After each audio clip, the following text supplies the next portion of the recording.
ভাই আমাকে লাগলে মাইরা আপনি নিয়ে যান, তারপর আমাকে ওনার সাথে একটু দেখা করার একটা সুযোগ করে দেন। আমি অনেক কষ্ট করে আসছি ভাই, বলছি আমি মরে গেলে ওখানে মরে যাবো, বাঁচলে কোনোদিন দেখা হবে। বারবার চেষ্টা করতেছি, আমি 4বার করে গেছি, নিচতলা পর্যন্ত ভিতরে গেছি। যাওয়ার পর আমাকে বলছে যে ভাই ঢুকা যাবে না।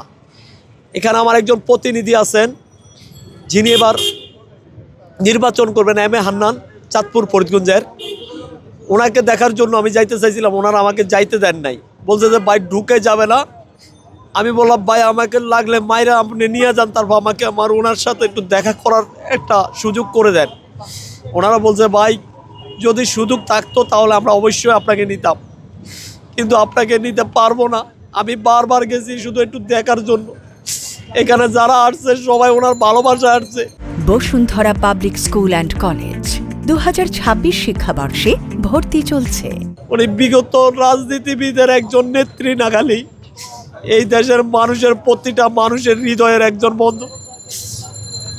উনি এমন একজন নেত্রী যিনি দেশ ছাড়ি যান নাই, 17 বছর জেল জুলুম অত্যাচার নির্যাতন শিকার হয়েও এই দেশের মাটিতে উনি বসবাস করছেন। উনি বলছিলেন যে আপনারা দেখছেন ওনাকে যে পরিবার অত্যাচার জুলুম করা হয়েছে স্বৈরাচার আমল শেখ হাসিনায়, জেলের ভিতরে যে পরিমাণ নির্যাতন করছে, তারপর উনি এই দেশ ছাড়ি যান নাই। উনি বলছেন মরলে আমি এই দেশে মরবো, বাঁচলে এই দেশের মানুষ জনগণ নিয়ে আমি বাঁচবো। এই জন্য আমরা এখানে আসা, আর কিচ্ছু না। আমাদের কষ্ট হইতেছে, আমি বুঝাইতে পারতেছি না। আমার জীবন, আমার কলজারা গুলি দিলে বুঝাতে পারতাম যে কি করতেছে। শুধু একটু দেখার জন্য ওনাকে শুধু একটু দেখবো। আমি অনেক জনকে রিকোয়েস্ট করছি, অনেকজনকে রিকোয়েস্ট করছি আমাকে দেখার জন্য, কিন্তু আমি দেখতে পারতেছি না।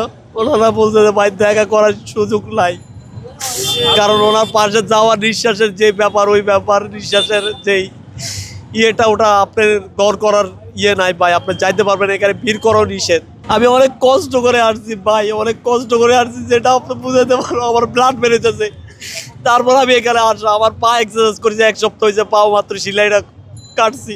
না আমি একা আসছি, আমার ফ্যামিলি আমাকে আসতে দেয় নাই, আমার ফ্যামিলি আমাকে আসতে দেয় না। আমি তারপরে চলে আসছি, বলছি আমি মরে গেলে ওখানে মরে যাবো, বাঁচলে কোনোদিন দেখা হবে।